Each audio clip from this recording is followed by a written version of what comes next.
trash can? No, I was going to throw it in the corner. It's full. Otherwise, I probably won't get it out.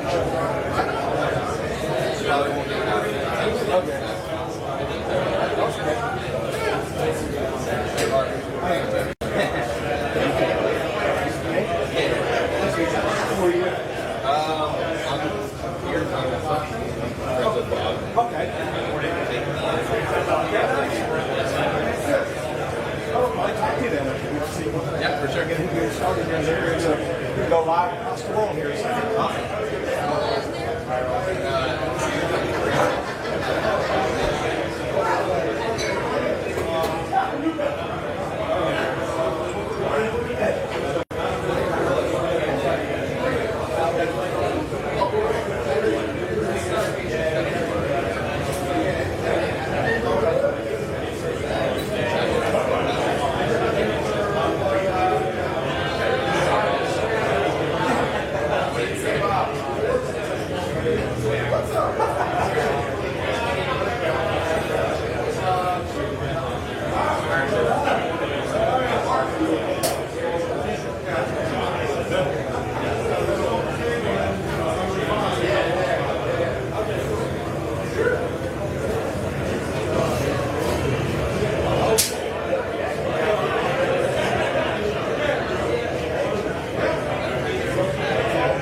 Testing.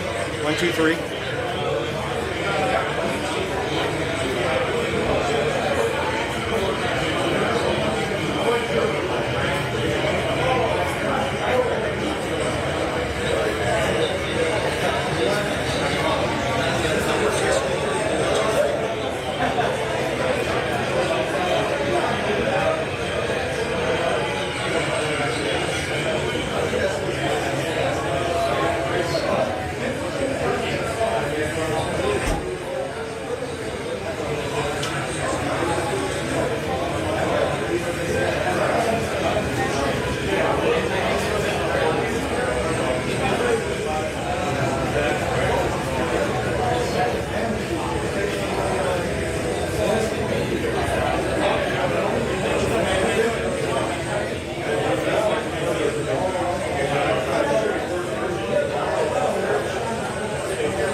I can move this. No, you're good. I'm not coming back out. Okay. They turned the air off.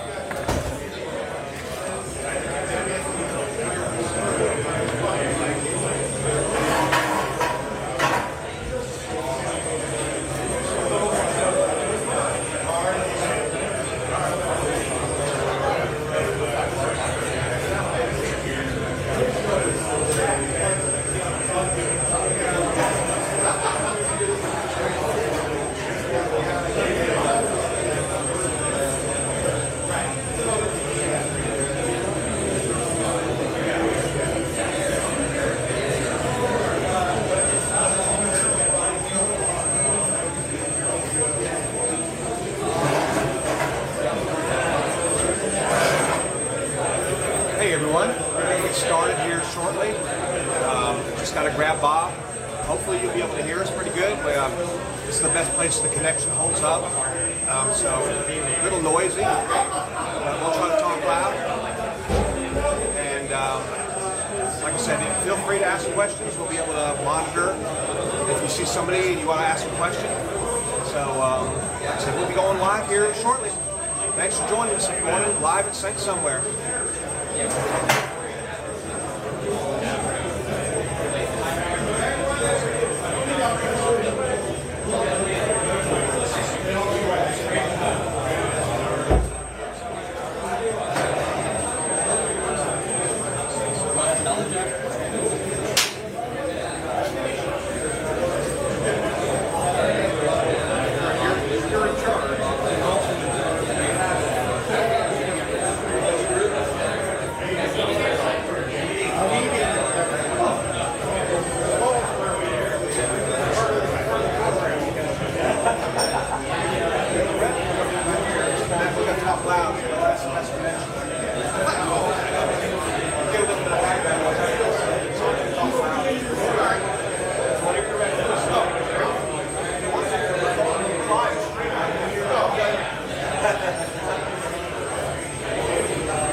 Tell them a little bit what's going on. I hear feedback coming from somewhere. Maybe not.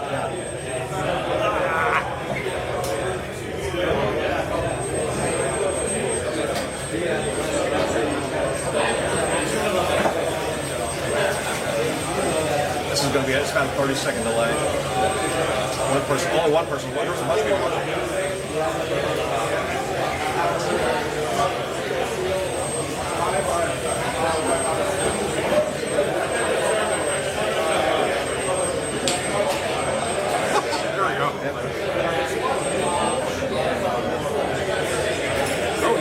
You got the official glass. Oh yeah, I was looking for a small glass, and after last night, I just Just trying to do short pours. yeah. Okay, hey everybody, we're going to start this thing. Hopefully you can hear us. We got a lot of noise in the background. Art Whitaker here from Milk the Funk the podcast. I've got Bob Sylvester here from Saint Somewhere Brewing, and he's hosting the annual Farmhouse as Fuck collaboration. Kerfuffle. Huh? Or kerfuffle. Yeah. And this is Trois, number 3rd. And so if you've got any questions, you can go ahead and put it down in the comment section. But we're just going to let Bob tell a little bit of history about Farmhouse as Fuck and what's going on with Saint Somewhere. And if you listen to our podcast recently, he announced his retirement. And we're going to try to bring some other guests, some of the other brewers here. I posted some pictures of some of the ingredients people have brought. You saw the Corona beer and the toilet paper and some of the other great things that are just part of the beauty of this beer. So tell us a little bit about how Farmhouse is Fuck got started. Well, first of all, the name originated from Jake Miller when he was here working. He and my buddy Blake Coleman took the trek up to had a few beers, it's early.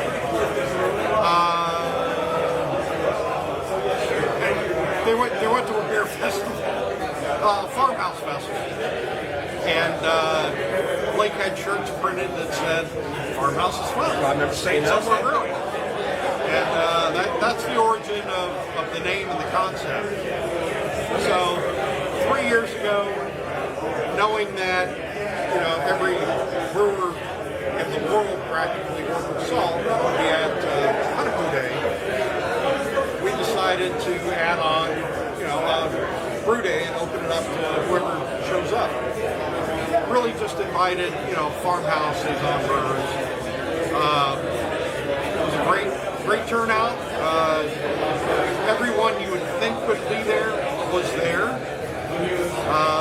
Beer turned out phenomenal, and the deal is everyone has to bring a handful of ingredients and a couple of bottles of bottled conditioned beer. So we don't pitch any yeast, we don't pitch any hops. It's okay, just keep going. That's my private jet landing. It's no big deal. So every addition to the beer, other than the malt, is brought in by the guest brewers. So you name it, we had, and I put no limitations on it, 0, which probably was a mistake, but Yeah, though it's been part of the lore of the whole of the thing. thing, Yeah. There's a full Waffle House breakfast went into the snow, Fago. cooler full of snow. Fago. Yeah, I think Mid's specialization was Fago. Underbird. Yeah. Underbird, but don't tell the TTB because that's adding alcohol. But the first year it turned out remarkably well. One of my favorite beers that we've done. We repeated it last year because I figured, why not?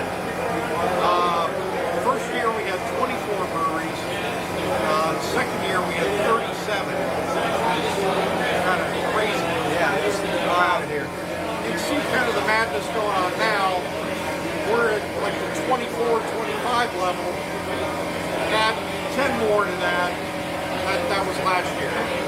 Yeah, and we've had several people had to pull out when Food for Thought got canceled, Food Food got canceled. Yeah. Several people just turned around and headed home, had issues at home.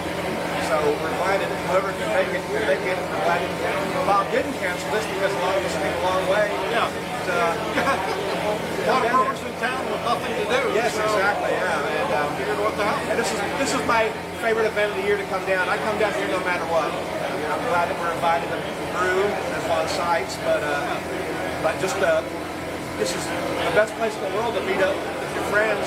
And you're not at a normal beer festival where you're serving customers. You can actually sit around and talk shop, talk friends. Surrounded by all like-minded individuals. Yeah, it's a fun event. That mind may be deranged and demented, but we're all in there.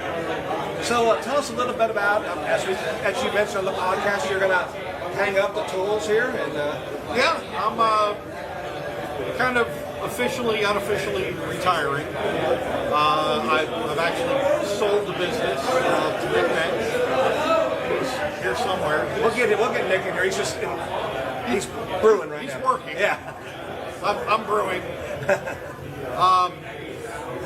I'm staying on and around as I've dubbed myself brewer emeritus. Right.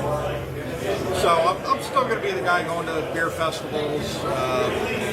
Still here. I won't say overseeing because he doesn't need overseeing. We're bringing in a new intern, soon to be head brewer, Peter Perez. Yeah, I just met him a minute ago. Yeah, I'd like to have him on this. Yes. Yeah, I told him to bring him on. He's phenomenal. So it's in very good hands. I've been very fortunate over the years to have the likes of Sean Johnson, Jake Miller. I've had a lot of really great brewing for me, brewing with me, and this is just kind of the extension of that. And I can ride off into the sunset. So you're I mean, you want to say where you're moving to, or? Moved to North Carolina. Yeah.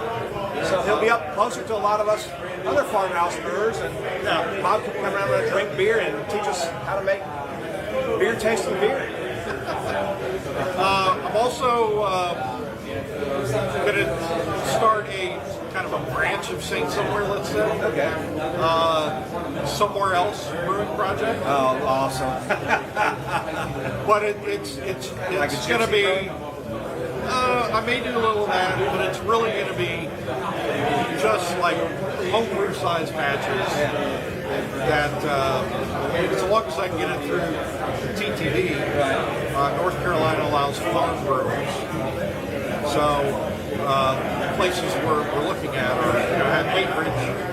So you just need to brew something. There's really no minimum, and I'll be able to brew out of the garage and sell that way just to keep me really more to keep me out of Ann's hair. Yeah. She's already aggravated with me being home. Well, you've brought a lot to the beer world. There's no doubt about it. You were one of the first people that I think, and Milk the Funk started. The conversation between you and Wayne Wombles one day that went on for, the thread went on for hundreds and hundreds of things, talking about the difference between European wild ale and American wild ale, and I think that was kind of the real impetus that really got Milk the Funk going. People really started taking it seriously, and it brought a lot of, that was when a lot of the bigger names in farmhouse brewing started really joining the group, and that's about the time when it just the growth from on. We just celebrated our 7th year. We just went over 27,000 members. Wow. 80% of our members are still active in one way or another. That's what, at least what Facebook tells me. If you believe in Facebook, whatever Facebook tells you. But when you go into the administrator things, you can see where they're from. We're over 100 countries now. So it's still growing at about 100 members a week. I would think it would slow down. It's also one of the probably the only like beer-centered Facebook communities that is not graded into just complete utter nonsense. Right. It's still really focused on the beer. We try and hard. brewing. Yeah, we try hard. The Pelico corn pigs sometimes drive us a little crazy, and we've kind of acquiesced to let you have them on there. So, but if you're going to post a Pelico corn pig, at least tell us your process. Try to follow the guidelines. They're at the top of the page. They're not hard. We're really easy to get along with. It's all about learning on Milk the Funk. Looks at guidelines. Yeah, I know. Unfortunately, They're there. We're all we're all about trying to learn. We might have been our own worst enemy and taught way too many people how to brew really good sour beer and farmhouse beer, and where that you can find really good farmhouse beer just about everywhere now. Now you can find a lot of really bad farmhouse beer now. Oh yeah. And people add crazy ingredients. I've done it. I think it's fun to watch the evolution of the fun. Once kettle souring hit, and good belly and all that, it was milk lactic. Yeah. Nothing but that. Then it got better. Then it was all white all the time. Right. That's kind of calmed down a little bit. Right. And now it's all mixed up. It's homogenized, let's say. We're all about research. We have to wait first the next new thing, and sometimes people say, "Oh, it's too much Kvite going on," or all that. But we covered Britannomyces pretty solidly. We've got Saccharomyces down. We've got Lactobacillus down. But there's some new things that are starting to pop up that some of the brewers and scientists are pulling out. Some gene modification things going on with the yeast strains. Yeah, I haven't brewed with it yet, but I'm really excited about the Sour BCA. From Lava? Yeah. Okay. I mean, it's genetically modified, but you mentioned Wayne. Wayne's a big advocate of it. Okay. He actually may be here later today. Okay, good. So I'm predicting that's going to be the next wave. Starting slowly. Yeah, we've seen some things where some people say sour is too aggressively, but you just got to learn it. I've heard both ends. It doesn't sour enough, too aggressive. You can't, dictate where it goes. It's easily dictated. It's new, you just need to figure it out. Cool, Bob. I'll let you get back to being the host, and we'll grab somebody else in here. Yeah. Is that him right there? Next Victor. Yeah, it's Peter. Yeah, get him over here. All right, you can introduce him and.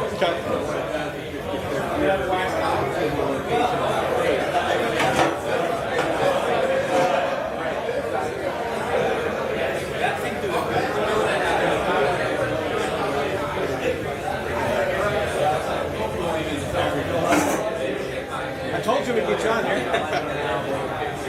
Come down, introduce him, tell him what he's going to do for you, real quick. I don't know who the hell this is. Peter Perez. He's we're new brewer. Okay. Peter, Mark Whitaker, nice to meet you. We met back a little while ago. You're live all over the world on Milk the Funk and Milk the Funk the podcast. Tell them what you're going to do here at Saint Somewhere and what you've done in the past and what you hope to contribute new to here. My biggest thing is just keeping. He's going to be very humble about his homebrew stuff. He's lying. It's about it. Or else he wouldn't be here. Right. My biggest thing is just to keep everything as close to as what Bob has been making in the past. Learning from him and kind of implementing what I know from homebrewing. It's a big inspiration, so my beers were pretty similar to the same styles he was making. Kind of just keep it as much as I can. And so you've been homebrewing for how long? 3 years now. Okay. And you live in the Tampa area? No, I'm from Orlando. Oh, Orlando, okay. I actually also work at a brewery out in Orlando. It's called Rocket Brewing. They don't do any funky or sour beers, unfortunately, at the moment. They're kind of new. So you'll working on that. be kind of just driving over Orlando. Yeah. It's like an hour and a half drive, right? So. Yeah, hour, 2 hours. Yes, that's not bad. I know a lot of breweries. Matter of fact, my brewery where I brew at is an hour from my house. So Okay. I brew once a month. So Yeah, I started bringing homebrew to Bob. He liked it, so just kept bringing it and learning from it. a lot of us to learn from him. We got there's those all around the world who've learned from him. Welcome to the thing. I don't know if you're a member of Milk the Funk. Yeah. Okay, good. And also, if people have any questions about it, we'll make sure we get back to you, and I'm sure we'll bring you on the podcast sometime in the future. Sounds good. Hey, very nice talking to you. Thanks. Hey, I'm going to go hunt somebody else down, and we'll be right back. Get John Schneider right there in the blue shirt.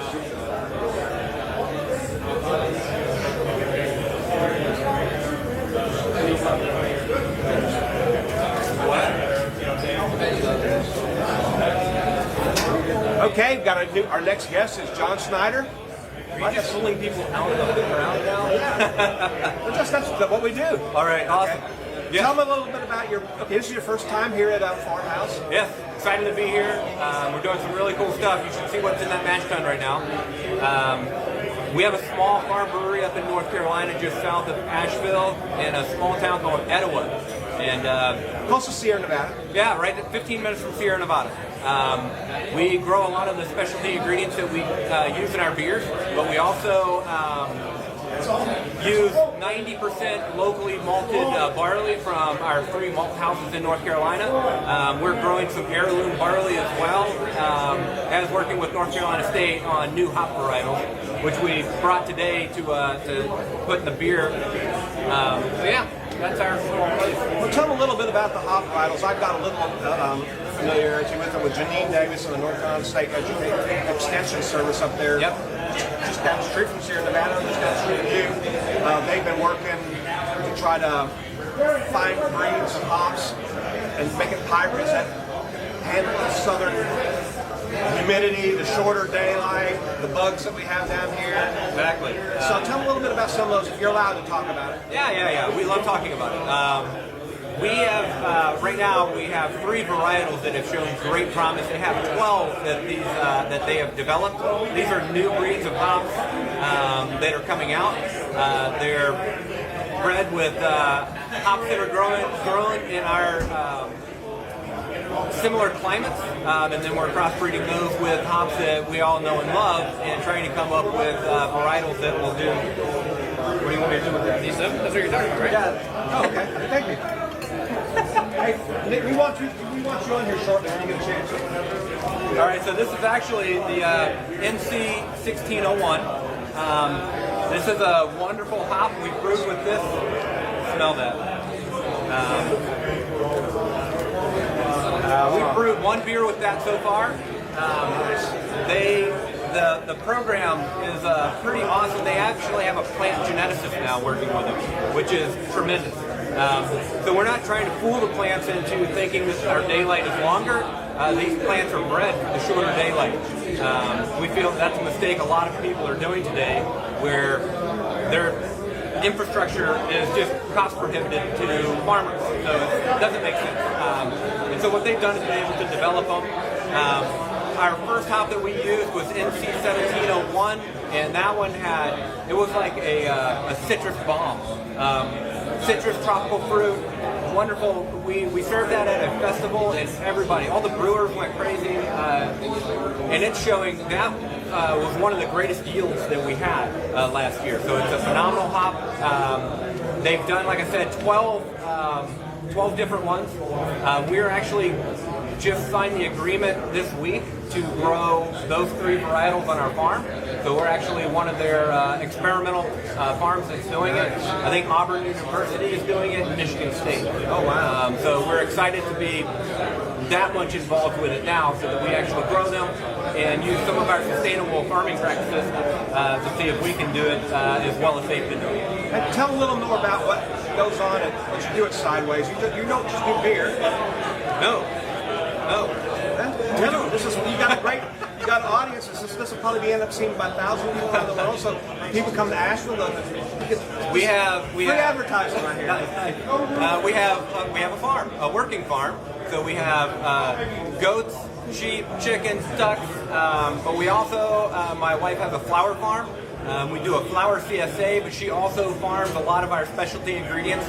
We brought some Roselle hibiscus today that we grow on the farm as well. It's known as the Florida cranberry, a really nice tartness. And a lot of those ingredients, we will plan our yearly seed purchasing. So she does everything from seed, and we'll actually buy based on what we plan on brewing.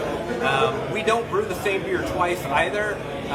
Or rarely we brew 2 beers twice. We're on our 89th different recipe. And what we do is we try to use what's available to us during the seasons of the year.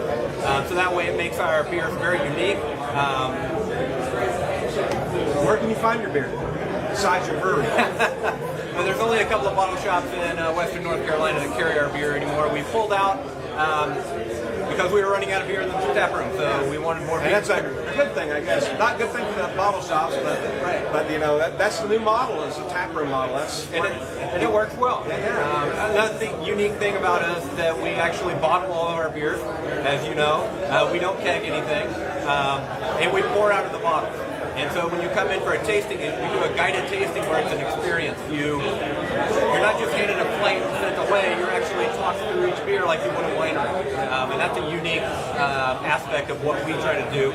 We're really trying to connect the agricultural aspects of brewing back to that, because most breweries are in an industrial area or in a downtown, and you kind of lose that connection.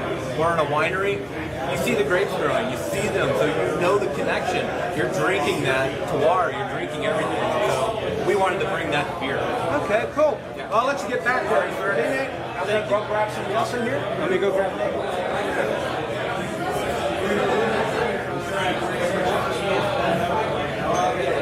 We're going to have another guest on here shortly.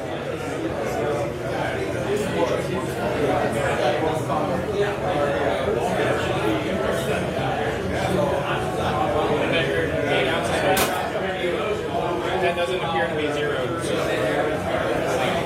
to see you, Nick. Talk as loud as you can because of some of the background noise, so that microphone's in there so when you're talking. But Nick here, last name again, Nick? Mitch. Okay. And you were new owner of Saint Somewhere, right? For better or for worse. Yeah, Absolutely. okay. Yeah, no, I'm super excited. Okay, and talk a little bit about what you want to do with it, Saint Somewhere, and where you see it going from here. Yeah, I mean, so it's really simple. The most sort of concise way that I've found to explain this is that I'm not Saint Somewhere. Saint Somewhere is what it already is, right? So all I want to do is maintain. You know, that I don't have to come in and build anything. I don't have to come in and do that groundwork, which is exciting because I have enough work to do. But yeah, so all I'm going to do is keep things as they were.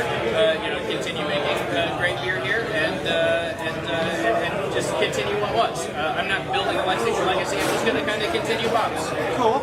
What was your background before you came here? So my dad owns Orthodox Pilsner, which is a large Florida brand, contract brand. Yeah. Before that, he owned, when I was a kid, he owned Unique Beers, which I think was Florida's first craft beer distributorship. So I was, 7 years old, repalletizing pallets. So you've been in the beer industry a long time. Yeah, too long, it feels like. And but anyways, so I went to school I went to USF for micro, specifically to make sour beer. Got a job running Disney's brewery. Got a job running Disney's brewery for a couple of years. Left that to start Inoculum Aleworks, which is like a little sour dedicated mixed filter project. I have a 15-barrel imported Belgian system, kind of an hour north of where we are currently at Saint Somewhere. Right. And I've been doing that for about 5 years. So now I have that system up there, and then I've got Saint Somewhere here. So we have opportunities between brewing at different locations and whatnot. Yeah. And you got Peter coming in to help brew, right? Keeter, yeah. Keiter's gonna be Keiter's gonna be running the brew house here. He's been making incredible sort of farmhouse saison home brews for a long time, and he's gonna do exceptional. I'm really excited for him. Cool. Well, I know you're busy here because you're the one brewing today, so... well, Keiter is just... Oh, he took over? Okay. Yeah. I guess we're just in the phase where your favorite phase of brewers where you don't have to do anything. Absolutely. Yeah, we're coming to board. Well, good. Thank you for coming by here, and good luck, and we're going to stay in touch. And hopefully this is going to continue be a continued tradition, right? Farmhouse is fun? Oh, yeah. No, absolutely. We're doing it next year and every... Yeah. Okay, I just want to make sure. Absolutely. Yeah, I'm sure Bob will be down here and all that. Absolutely, yeah. Bob is still going to be very involved. He's going to still be, the face of the company. He's still going to be running this sort of thing. So, yeah. Okay, do you have a special ingredient that you brought for today, or you're using? Love, passion, and like a lot of money. Okay. How about that? There you go. That'll work. Yeah. Well, thank you. Thank you. Appreciate it. Absolutely, thank you. We need to grab somebody else over here. Who else? He's already gone.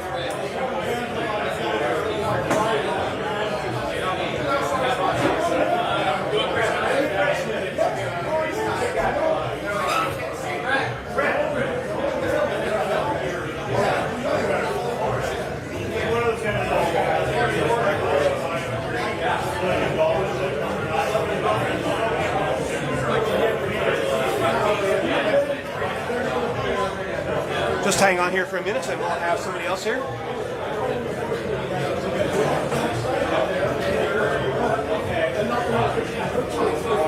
This is where we're really smart. We have a commercial break with sponsors and make some money doing this instead of spending money.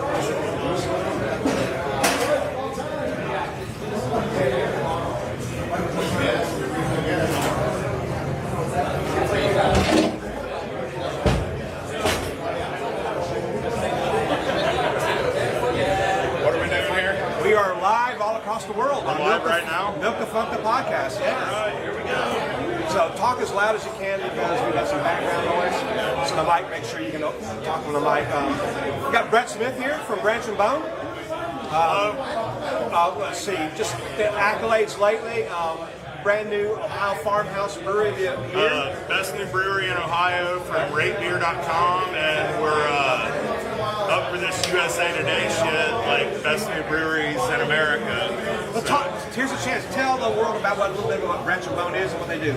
So Branch and Bone, we're in Dayton, Ohio. We opened in June of 2018.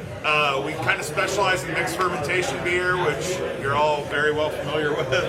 But we also make IPAs, lagers. We're getting into oak lagering, which is a really cool thing, and I think it translates well to the mixed ferment world, you know. But we do stouts, barrel aged stouts, all that stuff too. But yeah, mixed ferment's our passion, and that's kind of what got me into beer making to begin with. And yeah, that's what we do. Yeah. So this is how many? This is your second or third year down here? This is my first time at Farmhouse this fall. Okay. This is my first time in this part of Florida. Oh, cool. Yeah. I hate that we had to miss out on some of the other things like Oodapoo and Yeah, and it's especially okay, Food but- for Thought. We got Chris Johnson here somewhere, I think. It gives us more time to get tattoos and Oh, drink. there you go. But yeah, I've actually taken the opportunity to head to some friends' breweries on the other side of on the other side of Tampa that I normally don't get to go.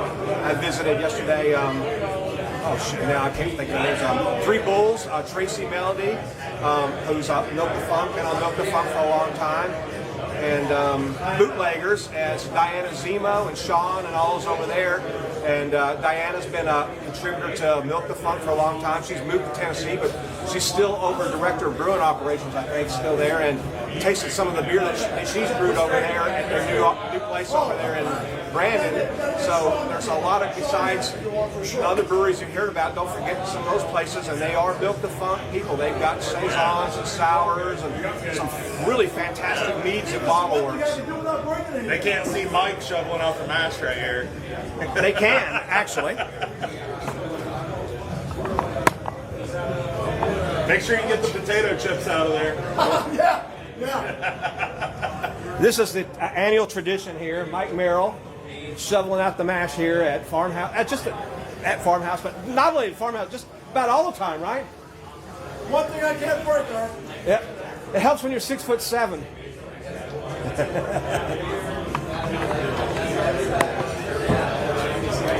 What are we live on? Milk the Funk? Milk the Funk Yeah. and Milk the Funk the podcast. All right, great. And then of course the people on the Saison page also know about it. Yeah. So we'll Well, probably. Milk the Funk is the best resource for brewing that has ever existed. Thank you. I mean, Yeah. I mean- people give me credit for starting. I was not a starter. You got to give Brandon Jones, Oh, absolutely. Ryan Stiegel, Matt Morris, Devin Bell. I was a late adopter. When I joined, there was like 200 members, That's and about when I everyone joined. was assholes. Yeah. And then it quickly turned into this great educational tool where we were all just talking about what we do and learning together. And then all the scientists got involved, and it blew up. We were talking with Bob earlier, and I remember the first time I ever heard of Bob Sylvester, it was that conversation between Wayne Wombles and Bob Sylvester talking about, they did a blind beer tasting where they had European, wild American ales and European ales, and Wayne was seeing if Bob could tell the difference, which he was able to do, and the thread just kept growing and growing, and that's when Milk the Funk really started taking off. Oh, yeah. And it started bringing in some of the more noted funky brewers. And as good as the wiki is as a tool to learn how to make great sour beer, search out old discussions and look for those discussions in the wiki, because there were some threads full of pro brewers just talking about things that people honestly aren't comfortable sharing anymore because the industry is so competitive now. And I mean, the wealth of knowledge there is just unheard of. Well, they still pretty much, there's still a lot of sharing going on. Yeah. But you're right, and we actually have a lot of people who, when I'm going looking through, people ask to join the page, they have to answer why, and a lot of them say, I've been reading the wiki, the wiki links to a thread, and until I join Yeah, that you Milk need to the be Funk, in you the can't the group, thread. yeah. So that's a Yeah. big reason people join Milk the Funk is to see the threads and see what actually the discussions that went on. Well, and I get local brewers all the time asking tips on sour beer making, and I just link them straight to the wiki. Like, this is a lot of information, but read it. Yep. This will teach you. The wiki is an unbelievable resource. Dan Pixley is, the brewing world knows a ton of things from Dan Pixley, because he's probably done 80 to 90% of the wiki. Yep. Keeps it up to date. It's a living document. You know, what was true 2 weeks ago may not be true now, and it's updated. That's free. And Yeah. I mean, you can't buy a book that has even a third of that information. Well, somebody asked the other day, a guy, Devin Lloyd, who's a fantastic brewer down in Peru that I met when I was down in Peru, he said, when's Milk the Funk the book coming out? I said, why? I said, it'll be, in 6 months, it'll be obsolete. It'd have to be an encyclopedia series. Yeah. It couldn't even be a book. Yeah, and with the wiki, just it's updated. It's the most modern. Even some of the great beer, like American sour beer that Michael Tonsmeyer did. Yeah. It's a lot of the stuff, and it's old and obsolete. It's a great book, but it was honestly outdated By the time it came out. Yeah. And that's not Mike's fault. No. That's just how quickly information in sour beer brewing, mixed culture brewing was happening. And it's still the probably best resource on printed resource on sour books that you can buy in a book. So don't make sure you look that up. Don't just because we said it may be a little outdated. There's still a lot of great information. Oh, yeah. And a lot of good science and a lot of good practical knowledge that Michael's going to go And good brewers talking about what they do. Yeah, it's still a great reference. There's no doubt about it. Yeah. But it's, you know, like as Brett said, things just change so quickly in the world, you know. They do, and I mean, my biggest suggestion every time someone asks me how to make great mixed culture beer is to develop your own mixed culture. Yeah. And however you want, wild captures, bottle dregs, add it all together, ferment beer over and over and over and over, and it will get better. Cool. Brett, I'll let you get back to drinking and talking. Yeah. See if we can grab somebody else out here. Thanks everyone.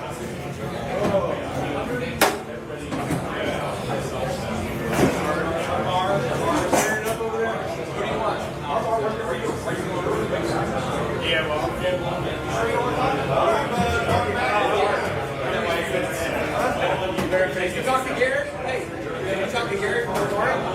We got it.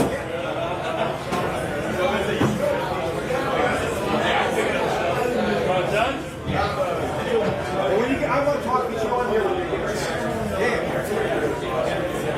Yeah. Find somebody else. I'll come back. Find somebody else.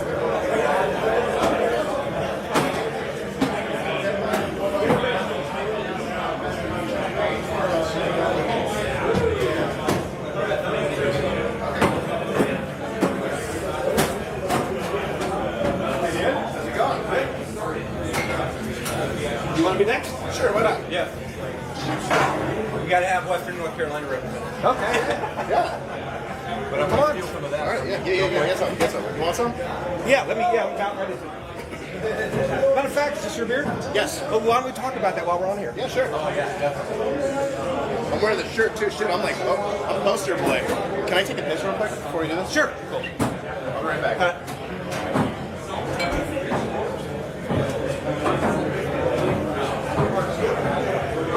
Our next guest is coming from another Western North Carolina from Bamari Brothers.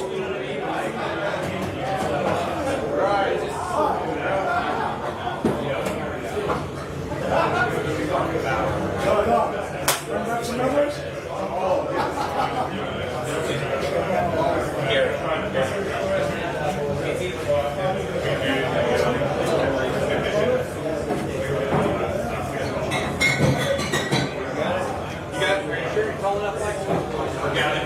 Are you sure you're calling up? What about 18.5 a game. 4 years. Yeah, you're some. I think I found a bus photo website. One service.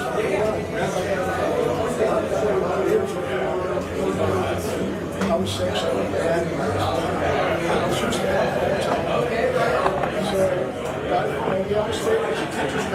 But Gary's going to be next. Yeah, and then I'll get you.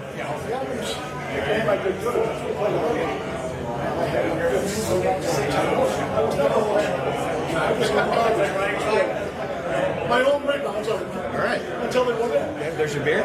Thanks. You got some? Yeah. Go sit down. Show the beer. Show the bottle. Okay, right now we have Gary, and what's your last name again? Cernak. Gary Cernak from Bernard Brothers in Asheville, North Carolina. Bernard Brewing Company. Bernard Brewing Company. I do that all the time. Great little brew pub, actually. Got good food and good beer. This is your first visit for Farmhouse? This is my first visit for Farmhouse. Okay. Yeah, we were here about a month and a half, 2 months ago. So we got a beer in the tank. But this is my first time out here for this. Okay, event. cool. Tell them a little bit about your brewery. We're a small little brewery in Asheville, North Carolina. Bernard Brewing Company. We produce all kinds of weird and crazy, fun concoctions. My background is culinary before brewing, so a lot of that transfers over, a lot of culinary inspired beers. We have a restaurant which is fantastic, really, really inspired cuisine, very thoughtful, very careful. Got a great staff, great place. It's nestled in the heart of downtown Asheville. So. It is, right down in the brewing district on the slope. Yeah, absolutely. So how long have you been brewing now? 14 years. Okay. Thereabouts, give or take a few. Has it been always at Bamari Brothers, or No, I was a home brewer before I opened Bamari Brewing? Sorry, I can't. You're good. We're brothers. Yeah, we're all brothers. That's right. Okay, So, okay, we're a home brewer before that. Home brew before that, and then wrote a business plan. And people liked my beer enough to give me money to open a brewery, and here we are. And I've also a lot of people in the beer world know Audra. Yes, And she's going around to a lot of the Brewers Guild now and talking about finances. I'm part of the brewery I'm with is part of the Tennessee Brewers Guild. She came and visited us about a month and a half ago. Some fantastic information. Breaks down. see it on the BA now. Yeah, she's up there in Colorado, I think. Yeah. Unless they probably sent her home because of this little virus going around here. Little virus. Yeah. So what is your future plans for Bamari Brewing as far as the mixed fermentation side? Just keep doing it? Or? Absolutely, yeah. It's been part of our goal since we've opened our doors. I had a single barrel of our house culture in the works when we were opening our doors, and that's now turned into around 70 plus barrels plus a fooder, and we're just now starting to see what our blending program can do, and we're having a lot of fun with it. So it's really just now coming to fruition after. And I believe you just guys won a bunch of medals at the New York beer competition. We did, yeah, we did. So I did a little research here. That was surprising, man. We took best in show for our Oud Brune, which is wild. Yeah, wild. nice. To think of, yeah. So what are we drinking here? So this is Pain and Patience. It is a barrel-aged sour blonde in red wine barrels and port wine barrels, and then we go out of the red wine and port wine barrels into stainless on top of Nebbiolo grapes. This is the second iteration of this beer. The first one was Tempranillo grapes, a little bit different. This one had a much more aggressive charge of grapes. It's pretty reminiscent of like a wild wine. There's a lot of wine. A lot of wine character, really like aggressive but balanced oak character. The fruit really comes through. The base beer comes through. We're really proud of this one. Yeah. I know when I was talking to Audra, she was up at the Brewers Guild. She talked about you guys maybe getting a canning line. We got one. Oh, you got a canning line? Oh, yeah. Are you going to can any of the mixed fermentation beer? Or? Maybe one day when we get a new canning line for the clean stuff. That's way down the line. But see, I think it's Lorelei is your big seller in the IPA. Lorelei, Neon Ghosts, and the Good Fight are our top sellers, flagships that we keep in constant rotation. Fantastic. Thank you for coming to the Farmhouse. It's great meeting you. I've been to your brewery many, many times. My real job is to sell steel, and we had a steel conference in Nashville about 2 years ago, and because everybody knew I was a brewer, and knew a lot of people here, so we did a brewery tour, and we stopped at Bamari, and we ate there, and spent a lot of money at that place. There was about 20 of us. And it was one of the places that they remember the best at that tour. So if you're in Asheville, North Carolina, I mean, there's multiple choices down there, but the bar is very high. And Bamari's up there, right up there with all of them. Plus, you can eat there. That's a nice thing, While you're drinking beer, you want to eat, and so you can do both at Bamari. And Gary, nice to meet you again. Thank you. This is delicious, by the way. Fantastic. Thank you. Okay, we're going to get Sean Johnson out of the league next. Cheers, everybody. Cheers. Thanks. That was fun. You're ever in Asheville? Hit me up. I'll do it. Absolutely. I go to Asheville all the time. My dad's still. All right.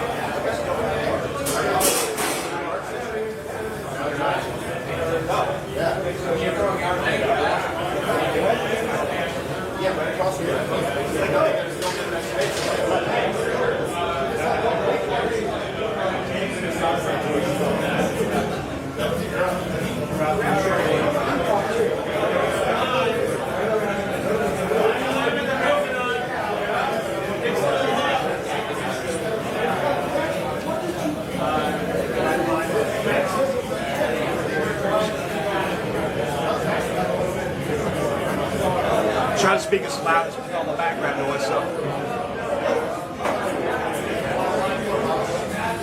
Okay, next we got Sean Johnson from Birds Fly South. Tell them a little bit about your brewery. Yeah, so we're Versatile Self-Mill Project, Greenville, South Carolina. Open fermented stainless saisons, built right off of Saint Somewhere here. Used to work with Bob. He's my mentor, my beer daddy. Wish he was our sugar daddy, but I guess we're not quite daddy. Yeah, and we do a bunch of other things too. With Greenville, South Carolina, wood recruiter program, a lot of blended stuff. Yeah. Okay, you had an event coming next week. I don't know if it's been canceled or We canceled it. Yeah. Tell a little bit about some of the upcoming events that you're hoping. I know you have another one scheduled in June. Yes, yeah. So Brent Thomp's is our spring event we do for our saisons. We bring in a lot of saison breweries. Funk First is what we call it. We had to cancel that one due to what's going on right now with the coronavirus. So out of concerns, public safety concerns, we spent and canceled it. We're going to move all those beers into our summer event now, which is end of June 27th, I believe it is, last Saturday in June. It's called the Invitational. We're doing it at a beautiful farm with an open-air farm venue, bringing in about 45 breweries, plus now these Prince Tom breweries, so about 60 or so breweries will be there. End of June, just, outdoor fun, barn, funk. But we're also bringing in some other breweries that do other styles of beer as well, so it's a little bit of something for everybody. It's going to be a good time. Talk about your philosophy on brewing funky beers, either sour beer or your Brett beers. You've won multiple medals in both categories, especially on your Britannomyces.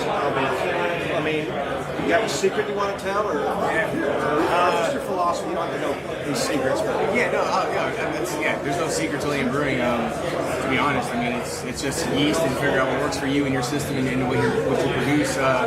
We approach every beer kind of with we call it medium. So like we're providing the yeast and bacteria where we want to do with it a medium to present itself to do what it's going to do. We do make sour beers, but we again call ourselves a funk first brewery. We really pride ourselves in our Britannomyces program, and what we do with our Brett program in general, our Brett beers. Really proud of those and something we really strive for. A couple things we always say is trust in the Brett. It will find its place. You gotta be patient with it sometimes. And another thing we do that and some people may do as well, but we feed our Brett. What I mean by that is everything is co-pitched at the primary. Everything is co-pitched together. Within about 5-6 days, we will actually feed our fermentations with simple sugars to allow the Brett to kind of get another foothold on the sack and kind of express itself a little faster. So we do that. So like a lot of saison brewers use sugar in the kettle. We'll like split that. So we'll do partial kettle and then feed the fermentation to allow that Brett to kind of pitch itself a little bit. And then the other thing we do is we put our Brett in the pressure chamber. So like bottle conditioning Brett, we all know expresses itself differently. So we actually use our fermenters in a way it's like bottle conditioning. So we'll move Brett forward beer into a conical and then hold it under pressure for a little while to actually express itself. And a lot of his information about saisons is on our last podcast, Saison, which has been hugely popular. I mean, the numbers are getting on that back to people. And that was the one we did Saison with Bob and Sean. And great podcast. Matt Humbard did a fantastic job bringing a little science in there. We got some green bottles. And Matt really didn't buy into that, but I think he started to buy into that a little bit. So. Green bottles, man. Anytime you get Bob together on a podcast, it's always going to be something wonderful. Well, that's why I love working with the guy. That's why we're best friends. We talk. Well, that's why it's funny. Just an inside story about the podcast. Dan Pigsley is all y'all know is very organized. That's why the wiki is such a fantastic thing. And we usually have a outline so we kind of go from it and we put stuff down there and he goes, we don't have a whole lot of in the outline. I said, you don't have to, just say, hey Bob, Bob, what do you think about this? And we could talk for hours. We don't need an outline. We'll just go from there. And it's pretty much what we did. It was, I think it took us about 3 hours to get to the whole thing, to get about an hour and a half. We got about an hour and a half worth of material. But I think there needs to be an outtake series on it, because Bob and I said the same thing. We're like, we did like 3 hours. There's some other stuff on there. The outtakes from the podcast, it would be the best show of all. You wouldn't some of the stories I can't tell them right now. Maybe one day we'll get together and pull them out. I know that there was one day, and I hadn't even been drinking of the opening. I think I screwed it up 8 times in a row, and I mean, there was the F word was flying everywhere. We did get one F-bomb right here. Yeah, oh yeah, we have it here. One of them made it when we cut. Okay. I actually haven't even listened to the final cut yet, so I need to do that. But I got a 10-hour drive on the way back tomorrow, so I think I got plenty of time to listen to it. Yeah. All right, well, thank you. I'll let you get back to talking to everybody else. Be good, everybody. Thank you. Thanks a lot. Make sure you check out Birds Fly South in Greenville.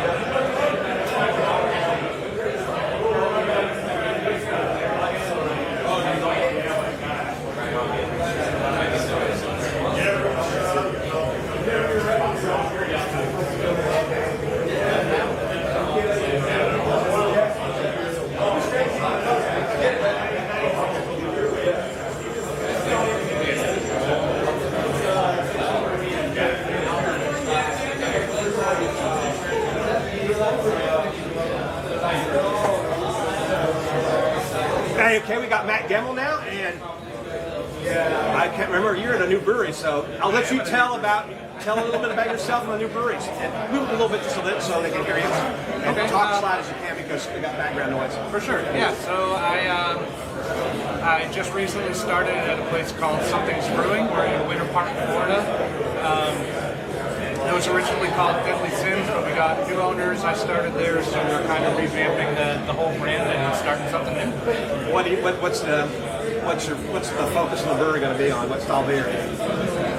Probably a little bit of everything, given where we are. I have been, even at Hourglass, I was focusing a lot on lagers and just clean, light stuff. After a trip to Germany, I was just kind of enthralled with folks that were just brewing 2 beers and just trying to perfect just 2 beers instead of trying to have 100 beers. Obviously, in the American market, that doesn't work quite as well. But I just fell in love with the whole process of lager. So we're going to be doing some of that. We're going to definitely have some Farmhouse stuff on. A lot of it will be probably without bread and without souring bacteria. My plan is to hopefully in the next couple of months, depending on what the final gravity is on beer that I started, I would like to start doing some bottle conditioning with it because we're brewing out a lot of infection issues before I stepped in there. So part of what I did was have to clean all that up, and we're very small. We don't have a lot of space, so obviously you can do wild and sour stuff, extra good stuff if you're careful. I just want to get a little bit of time to make sure that all of the things that I put into place take before I jump back into it. And I'm with you on the lagers and pilsners.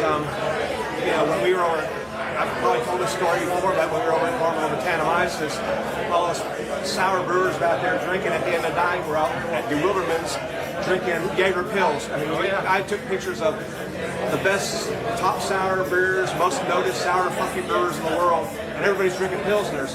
And I actually got, so good. When I it's did. done right, they are. I mean, there's a reason why lager became the #1 beer in the world. I mean, and Pilsner on top of that. I mean, when they're done right, it is just so refreshing. The problem is that for so long they were watered down. It was just kind of bastardized and take out as much flavor as you can. When you get that flavor back in there, oh man, it is something special. I was in Peru down there. I got to meet Ashley Carter from Beer Stout Lager House, and she put on a presentation, and I became enthralled with. So actually, our next Milk the Funk the podcast, which will be recorded very soon, we'll be featuring Ashley Carter from Beer Stout Lager House. But because we are Milk the Funk, we're also going to have Jeff Mello and Levy Free talking about FA, or alternative Pilsner, making with the Kavaikis. So she's going to go through her process of making traditional lagers and Pilsners, and then we'll let them talk a little bit about how they're leading the world now in making a new style Pilsner with the quick turnaround Pilsner with the Vikings, and then they're going to let them talk a little bit about each other and see if they kill each other. But I've been able to do a little bit with that yeast so far. It's fun. I think it requires a pretty drastically different water profile. I mean, traditionally for a lot of lagers, you just want soft water. I think the experiments that I've done so far just kind of lack a little bit of crispness on the finish. It's just kind of the upfront flavor was clean, smooth, nice, but it just lacked a little bit of something on the finish. And so I think. Are you noticing? I know, and we'll probably get to this podcast about some of the pHs being a little low, and I know we did one. It didn't, and actually was turned out fruity. I don't know where we went wrong, but we actually got some fruit out of it instead of the cleanness that a lot of people have. But we also could notice it wasn't sour, but and Levi and Richard Priest and some of them noticed that the pHs, and there's certain talk about buffering the water, and maybe that's what you're talking about the profile, getting your pH a little higher so that the finishing. I haven't noticed as much of that, but I mean, one of the beers that I did with it was a lager that we make in Florida in the summertime that has some hibiscus to it, so that would cover it right in. Probably wasn't the best beer to do a test with, honestly. And we did another one in, I didn't notice too much, it wasn't tart, so I didn't notice too much of a pH issue with it. It was just that classic kind of lager character that you're really kind of hoping for, and once you get to the end of a swallow, it was just missing that. Without it, if you get kind of dangerously close to water, you kind of need that kind of bite at the end of the lager that's just like what everybody talks about is crispy, that crisp finish is key. And I'm sure, on this next podcast that's coming up, we've got some incredible people on there. They're going to definitely have some more insight into that than I do. I'm excited to learn. It's not an easy style to brew. I mean, you got to know where to hide. Yeah, exactly. You can't hide behind you can't throw a bunch of pastry stuff in there. I think that's probably one of the reasons why I love it. I think as a brewer, you want to test yourself. And it forces, and this has started to change over the last 4 or 5 years or so, but America's been very ingredient and recipe based, and less based on process. And I think with lagers, it comes down to process a lot. And I think that as lagers gain kind of momentum in the U.S. market, it's really going to force a lot of brewers who are making really good ales to really kind of take a look at the role and what the process plays, which to me is super exciting. I nerd out about that. That was my favorite thing about seeing the lager brewers in Germany, was seeing they were all set up exactly for how they want to do things, and they were so precise about everything. And this is just like this, and that, but they were all different. So it's just really cool to see more American brewers really focusing on process over ingredients. It's something that I'm a huge fan of.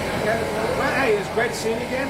And how I met Matt was, if you go back in our old videos, we had one of our original Milk the Fun Life podcast videos at Saint Somewhere, which is a great one. It was Jake Miller, Chris Johnson, Garrett Powell. He just left Jeffrey King. Now he's in somebody was making that Howard Tile Pills out there. And Matt invited back, and we got to drink some of Matt's beer. You just started working out there. We had just got the Sour House stuff going at Howard last brewer I used to work for. So we tried some of the Lost Breed saisons. I had known Bob for a while at that point. He invited me down so that Jake and Garrett and Chris and you could all try some of it and see what I was up to. Again, thanks. I'll let you get back to since you're more about relationships I want to make and drinking beer. So it's an amazing day. Cheers, everybody. Thank you. You want me to send Josh? Yeah. What's your name? Awesome. Yeah, that's right.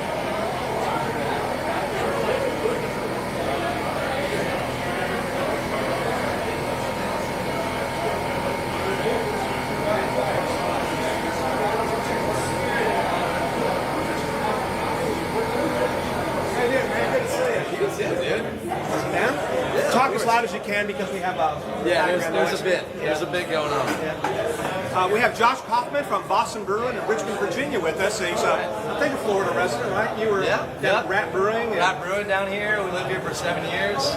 Brewed for about 2 years. Yeah. So what are you doing up in Boston? I've been to the place. It's a spectacular brewery. You weren't there today. I got there. I mean, I show up at night. I don't want brewers. They're there slaving all day. I don't want them to come out and meet me. But it's so I went there one night. It's just a spectacular brewery. That big rock in the middle of the brewery. Yeah. So we put a lot of thought into just every little touch. That's one of the things that I've been really excited about is that like everything is important up there. We threw ourselves at it 100%. So are you over the mixed fermentation part of that program, or what? Yeah. So I'm helping sort of spearhead it. We all kind of share all the different responsibilities. We're all always talking about recipe formulation and mixed cultures, what microbes you want to throw and stuff. But I kind of manage the barrel room a little bit more. Yeah. So what are you all doing currently? What's your? Yeah. So we got two 80 barrel fooders. Those are our big show pieces, Fooder Crafters pieces. So we've got a mixed culture sort of golden sour beer in one, and then a funky sort of farmhouse beer in the other. And then we have about right around 125 oak barrels of various pieces, whiskey. Most of them are Chardonnay barrels, white wine barrels. So we have all kinds of different mixed culture products going on. And you just make just your own culture you've developed over the years, or? Yeah, so there's lab bitches. We've been working recently in the last couple months with harvesting wild stuff. There's a beautiful park out west of us called Shenandoah National Park, and we actually were able to go and harvest wild microbes off of flowers, fruits, leaves. Actually, we harvested some. We found a crayfish in a waterfall, and we actually swabbed its back, so just to see if we could get anything, because we were just having fun and it was a good time, and we've been sort of propagating those up and seeing where they're taking us. Cool. It would be the Richmond brewing scene. Richmond, Virginia brewing scene is amazing. I want to mention a friend of mine who unfortunately passed away from Macon, Quee. I met Quee. The first time I ever walked in there, he asked me what kind of beer I liked and how spicy I liked my food, and I never ordered again. Amen. Every time I went in there, he put there whatever I wanted, the food, beer.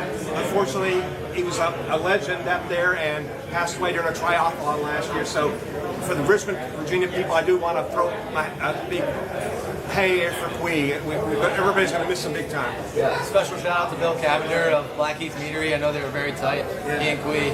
He was best friends with everyone. Quee was an incredible human. I'd go up there once a year, and as soon as I walk, hey Art, he knew my name, he remembered what I liked to drink, he remembered how spicy my food was. It was ultimate service, which is one reason Macon regularly is picked the #1 craft beer bar in the world. Yep, that's right. Or the He U.S. helped build it. Yeah. Yep. And all of them there are just spectacular. They know their beer, they know their customers. It's a treat if you're ever in the Richmond, Virginia area. And then, of course, so many other great breweries, Boston. There's just breweries all over the Richmond area. It's becoming one of the top breweries areas in the United States, in my opinion. Yeah, and Boston's a nice, we're in what's called Scott's Addition. It's sort of the northwest corner of the city where you can walk to 6, 7, 8 breweries, a distillery or two, Blackheath Meadery, a cidery, Bluey Cider. It's just, we've become this network of all different kind of producers, and it's really, really an amazing time. Virginia's a great state. They really promote their breweries and wineries. As I've driven around there in my real job, the one that actually pays me money. They on the signs on the roads, they have signs and let people know where the wineries, where the breweries are. Yeah, exactly. I wish more states would do that. That would really help the business that we have, especially in these trying times we're having. Fighting the seltzer water, and of course with the new coronavirus, it's going to support your bartenders, support your service staff. This is a really important time for them. Yeah. Well, thanks, Josh. I appreciate it, man. It's great seeing you. As always. Yeah. Cheers. Cheers. See who else we got here. I'm gonna say see Chris. Gotcha.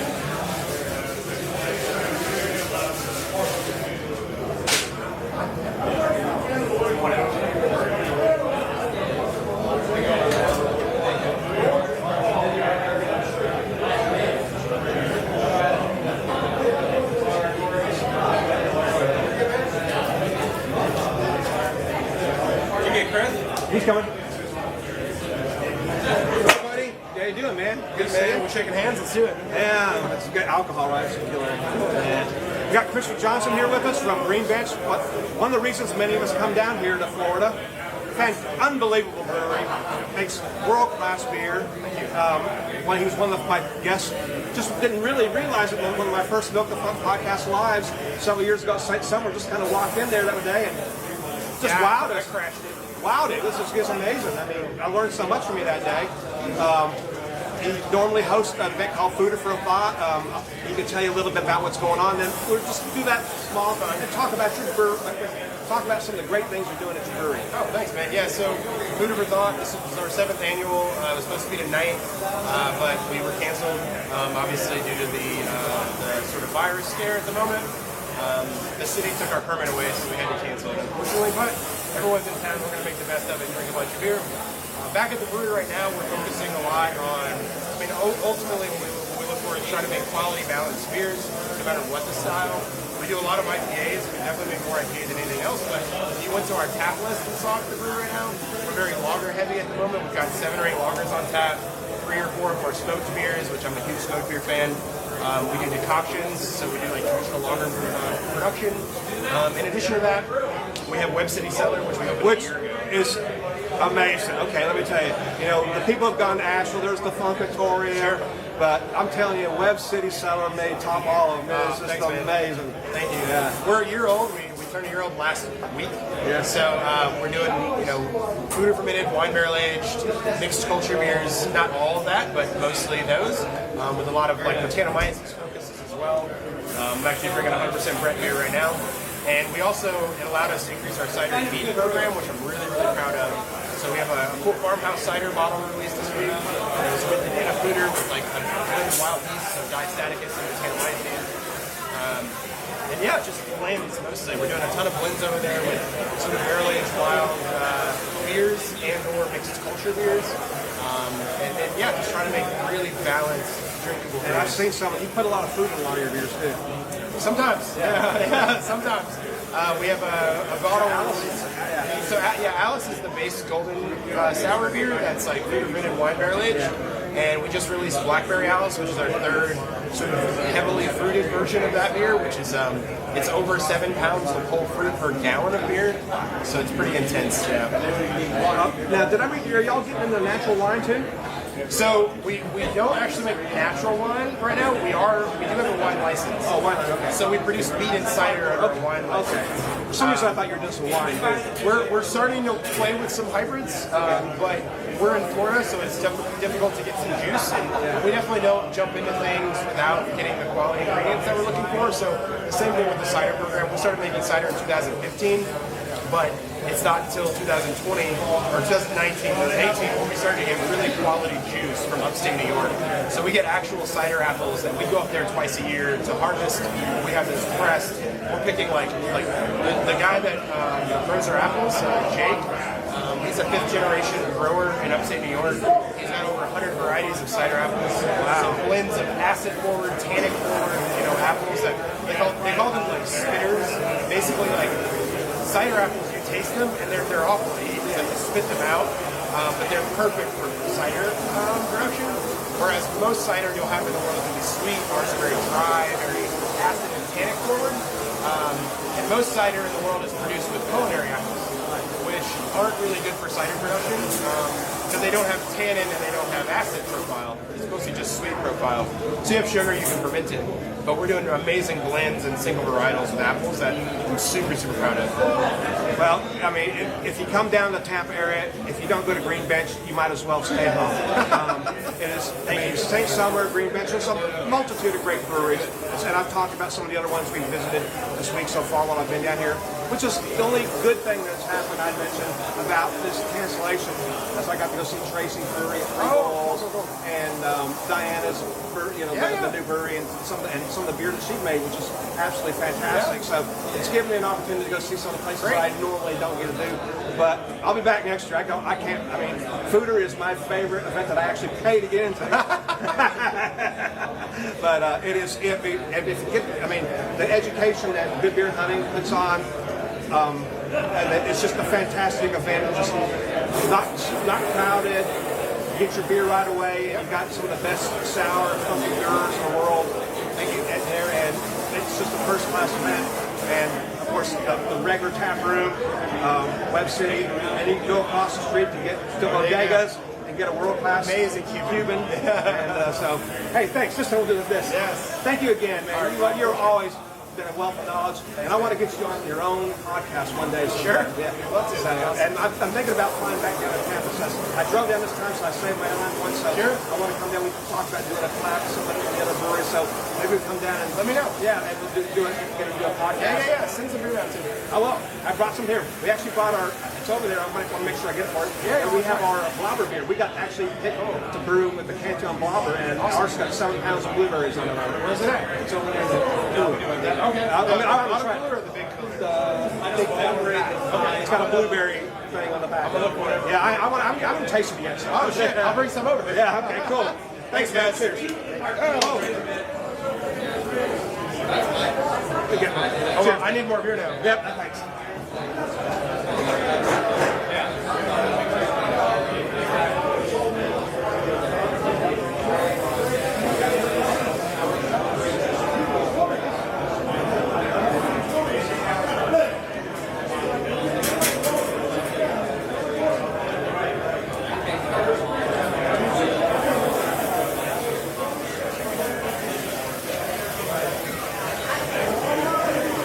Okay, well, I'm going to call this quits for the night. I'm going to go drink some beer. There's been some fantastic beer brought. I hope you guys enjoyed this. We're going to try to do this more often as I get around the country. And thanks again. Keep milking the funk, everybody.